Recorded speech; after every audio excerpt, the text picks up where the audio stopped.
Outra coisa que eles tinham também, os relatos de viagem. Tudo era esquadrinhado e anotado. Ah, e aqui tem um banco de areia, aqui tem isso, aqui tem uma corrente, aqui tem um vento.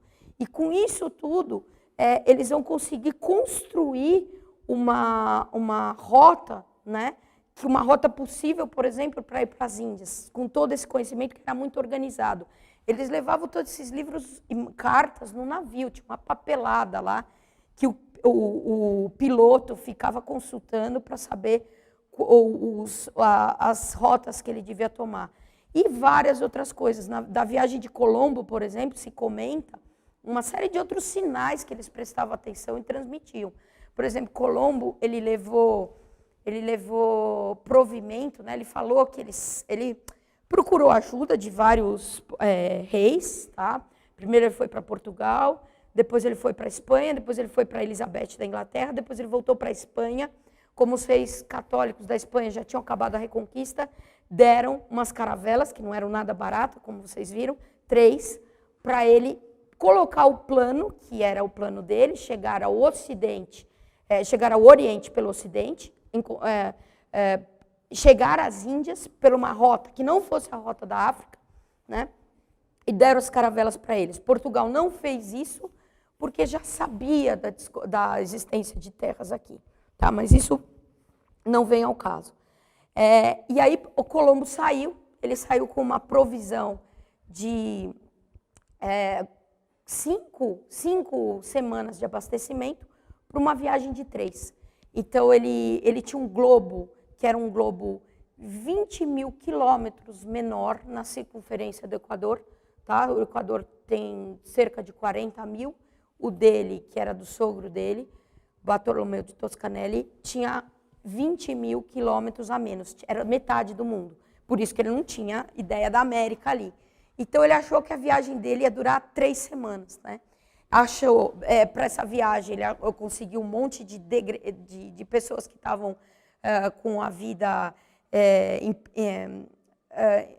que estavam com pena de morte, que seriam perdoadas se voltassem vivas. Então não era gente muito amistosa, e ele partiu com o filho dele. Quando ele passou da 2ª semana, né, as pessoas começaram já a se preocupar. Chegando na 3ª semana, da 3ª para a 4ª vai dar um motim, porque se eles tinham 5 semanas de abastecimento, eram 5 para frente, mas se fossem voltar, né, desistir, né, eles precisariam de 2 semanas e meia, 3 semanas esticando as provisões. Então ele teve um motim a bordo, que ele vai conseguir debelar, e vai para frente. Então os marinheiros, depois que eles passam da 3ª semana, estavam muito preocupados, porque agora, tudo bem, não dá mais para voltar, né? Não tem mais jeito, se a gente voltar, a gente morre. Mas será que tem essa terra? Né? Eles saíram para uma viagem que eles não sabiam se tinha um aeroporto no final, só isso, uma viagem de avião que não sabia se tinha onde chegar. E vão ficar muito preocupados com isso. Então ele anota vários dos sinais que eles recebem. Então um sinal de uma felicidade enorme vai ser ver uma ave, ele até fala o tipo de ave que ele vê, voando em cima do navio, porque se tinha aquela ave, a terra não podia estar muito longe. Aí diz que quase fizeram uma festa quando 2 passarinhos pousaram dentro do navio. Né? Então, quer dizer, era sinal que a terra estava chegando. As algas eles observavam para ver, o mar ficava esverdeado. Né? Então, isso significava também que o barco não estava em pleno oceano, que as algas estão lá no fundo. E, por fim, para beijar a terra propriamente, uma picada de pernilongo. Tá? Que é a picada de pernilongo mais feliz da história, porque aí a terra está muito perto. Então, tudo isso era transmitido para os demais marinheiros para fazer essas navegações. Como é que era mais ou menos a vida a bordo? Né? Então, os principais mantimentos eram constituídos por biscoitos, carne ou peixe salgada, pela água e pelo vinho. Por vezes, podiam ser embarcados, era muito comum. Nas Índias, tinha lá um lugar para os animais, galinhas e porcos, né, vivos, tá? Mesmo carneiros e vacas, para eles serem consumidos, o que permitia um certo número de refeições com carne fresca. Mas o jejum, os padres que entram na navegação falam que o jejum era obrigatório, que normalmente davam comida para eles para 5 meses, e a viagem era de 6 ou 7. Tá? Então, era tudo sempre muito racionado. Né? Era uma coisa assim, totalmente regrada a comida. A cozinha era no próprio convés, eles punham areia, pedra no fundo e faziam a fogueira lá. Imagina o barco se movimentando, muitas vezes acendia a vela do navio, né? Mas eles tinham essa grande dificuldade. Tá? Isso tudo fazia com que a viagem fosse muito dura, né? Não era fácil para ninguém. Lógico que o piloto, o mestre, o capitão tinham melhor alimentação, mas isso não era uma coisa fácil para ninguém. Aqui, um dos cronistas, né? E tornemos ao mar para passar nele a terceira quaresma, que são as mais secas, como sóis ser no mar, que todas as do sertão, por secas que seja, porque nunca a esterilidade delas na terra chega tanto que ao menos não haja pão e água para o mais perfeito jejum. E nessas, no mar, muitas vezes falta o pão, como nos faltou a nós, e a água é sempre por regra. Tá? Imagina mães de família aí fazer uma compra de mês, é alguma coisa estarrecedora. Imagina então fazer uma compra de 6 meses. Tá? Toda comida, você vai lá no supermercado, você pega tudo que você quiser para usar em 6 meses. Agora imagina fazer uma compra de 6 meses para 1.000 pessoas. Né, e ter que colocar tudo isso no seu porta-mala. É uma coisa tremenda, tremenda. Né? 6 meses sem absolutamente poder sair dos barcos. Né? Tudo tinha que estar provido e tudo tinha que ser muito regrado. O pior ainda é se eles pegassem as zonas de calmaria. Tá? No Golfo da Guiné, particularmente, tinha uma zona, ali fica o Equador, tá? O 00 do mundo, Greenwich, cruzando o Equador, se encontra no Golfo da Guiné. Ali tem uma zona onde não tem vento. Isso aqui, quando eu falar das caravelas, eu comento no final, mas os ventos, eles sempre vão do frio para o quente. Quem meu aluno está cansado de ouvir isso, né? Quem sabe um dia decora. Então, do frio para as zonas quentes. A gente tem uma série de círculos, né? O vento não vai do polo direto para o Equador, ele vai, se esquenta, sobe e volta, né? Então tem essas células de vento, mas os ventos se dirigem para a zona equatorial. A zona fria é uma zona de pressão de ar. A zona quente é uma zona que o ar está... as moléculas de ar estão separadas uma das outras. Então, as zonas quentes, elas atraem os ventos. As zonas frias, elas são geradoras de ventos. E na zona equatorial, como é muito quente, está próximo das zonas tropicais, praticamente não tem ventos. Né? Essa zona é a zona que muito facilmente era atingida pelas calmarias. Ainda mais se estivesse embaixo do guarda-chuva do Golfo da Guiné, que tem uma corrente fria, quente passando por aqui. Então aqui era onde os navios paravam. Eles encalhavam e ficavam aí 3, 4, 5, 6 semanas sem se movimentar. Por conta disso, que na carreira da Índia, tá? Depois eu comento, mas eles faziam essa curva aqui. Eles davam essa curva.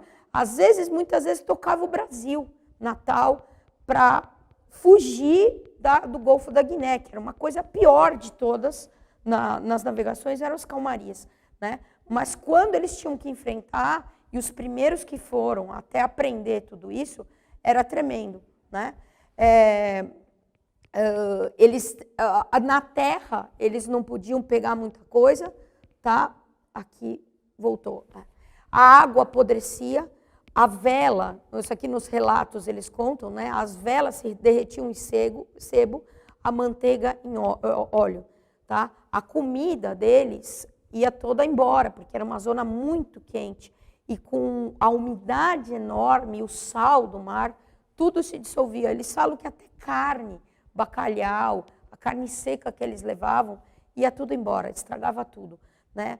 São Francisco Xavier conta, nas viagens que ele fazia para as Índias, que eles tinham que beber água, eles punham um pano em cima da boca e coavam os vermes, porque a água apodrecia. Mas por que eles bebiam se apodreciam? Porque não tinha mais nada para beber. Né? Eles estavam lá isolados no navio, não tinha como buscar água em terra. Tá?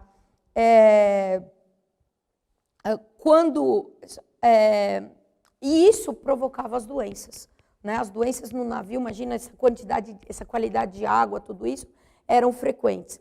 Aí Henrique Dias, aqui um cronista que parou no Golfo da Guiné, das 500 e tantas pessoas que na nau iam, não sobrou senão só 15 que não passassem essa fúria de enfermidade e doenças gravíssimas. O apito, quando tocaram o apito, só um marinheiro e 2 grumetes, sem haver mais nenhum, que corriam.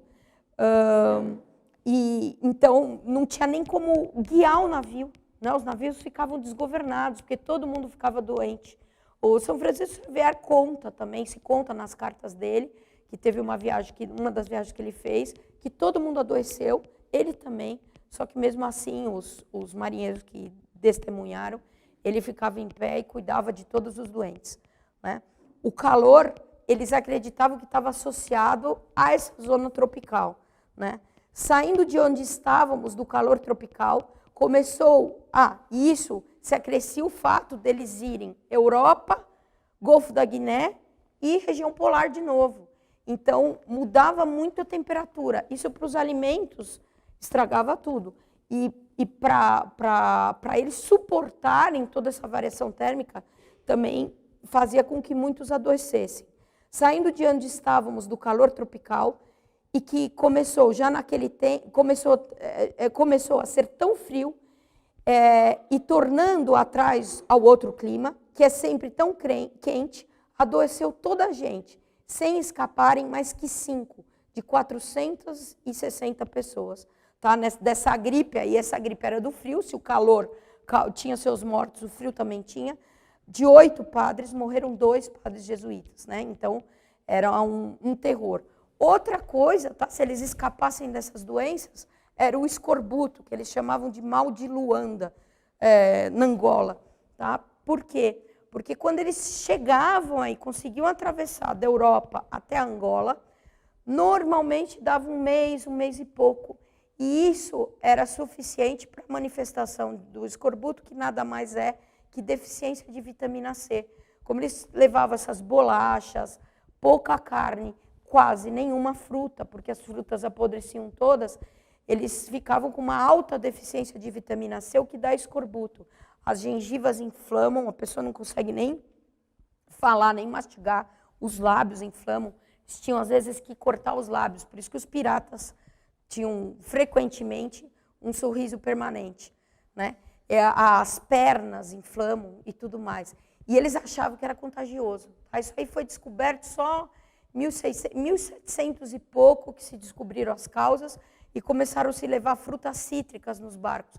Mas como dava em Angola, eles achavam, é daqui que vem a peste. Né? E um pegava, o outro pegava, era contagioso. Né? Então, coitado do primeiro que pegou, era massacrado. Tá? Então, fora isso, eles ainda tinham que enfrentar tudo isso. Mas, né, isso não era o pior era o mar mesmo. Tá? O número de naufrágios era de 20% a 25%. A maior parte no regresso. Né? Na ida, como eles estavam menos carregados, não era tão tremendo. A maior parte vinha no regresso. As causas eram várias. Né? A sobrecarga, a falta de ordem, porque se eles pusessem mercadoria lá, o porão do navio ia apinhado de coisas. Se eles pusessem mercadoria muito pesada, tudo de um lado, o navio saía tombado. Né? A falta, o desrespeito pelos prazos. Então, eles tinham que sair da Índia, sair de Portugal até em março, abril já era tarde. Tá? As pessoas que saíam em abril, todo mundo falava, esse daí não vai conseguir. Né? E voltar no máximo em janeiro, fevereiro. Fevereiro também era tarde. As partidas eram de dezembro a janeiro. Tá? Então, quando se desrespeitava isso por algum contratempo, e não querendo demorar mais um ano, imagina o que é pensar, não, vou ficar mais um ano aqui esperando, isso redundava em naufrágios. Outra coisa que também era frequente era a má conservação das velas. Às vezes o marinheiro não tinha, o capitão não tinha dinheiro para levar uma vela reserva. Né? Então, em muitos casos, eles contam que eles tiravam a vela do navio, costurava, o navio ficava sem velas, depois que eles conseguiam terminar, subia a vela de novo, esfarrapada, e a salinidade do ar mesmo, a umidade, o calor, a mudança de temperatura, estraçalhava tudo. A má conservação dos navios, tá? Normalmente um navio aguentava só 9 viagens dessa, depois acabou. Um navio ruinzinho era 2 viagens, 3 viagens, e acabou. E bancos de areia, né? Eles estavam navegando, se de repente, tem até um naufrágio deles, é engraçado, né? Que os marinheiros comentam com o capitão, né? A gente está vendo sinais da terra. E o capitão fala, não tem terra, né? Então eles que deviam esperar a terra, estavam lá desesperados porque estava sinais de terra. Não, mas a gente viu um passarinho, a gente viu isso, o capitão, não, eu estou na minha rota, os instrumentos estão certos, está tudo certo.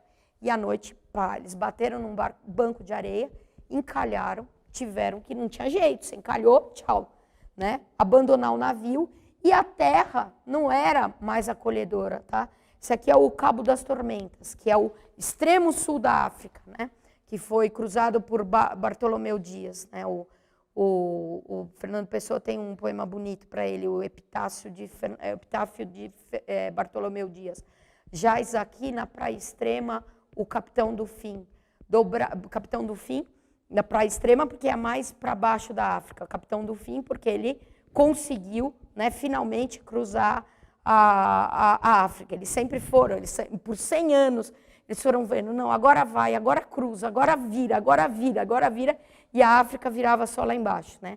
Jaz aqui, na praia extrema, o capitão do fim, dobrado assombro, o mar é o mesmo, já ninguém o tema, né? Então é bonito que ele... dobrando o Cabo das Tormentas, né, dobrando esse assombro, o gigante Adamastor, o mar é o mesmo. O que tem ali do outro lado, tem aqui. Não precisa mais ter temor. Né? Como toda a terra, então eles falam, uma embarcação naufragou aí. Era muito comum um naufrágio aí, porque se cruzam correntes marítimas e é zona com alta pressão. Tanto a pressão da água, tá? Que a água funciona exatamente do mesmo jeito, do frio para o quente, quanto a pressão do ar. E tem um cruzamento no meio do caminho. Então, foi uma zona que os portugueses demoraram muito para passar. E uma das naus... e por que ele... Eu esqueci, né? Por que jaz aqui o capitão do fim? Porque o Bartolomeu Dias, que conseguiu passar o Cabo das Tormentas e batizou de Cabo da Boa Esperança, depois morreu lá, né? Numa outra viagem. Ele morreu bem lá, né? Então, como toda a terra por ali seja despovoada em extremo estéril de árvores e ervas, cresceu tanto a necessidade entre nós que nos constrangeu a comer os sapatos e os embaraçamentos das rodelas que levávamos.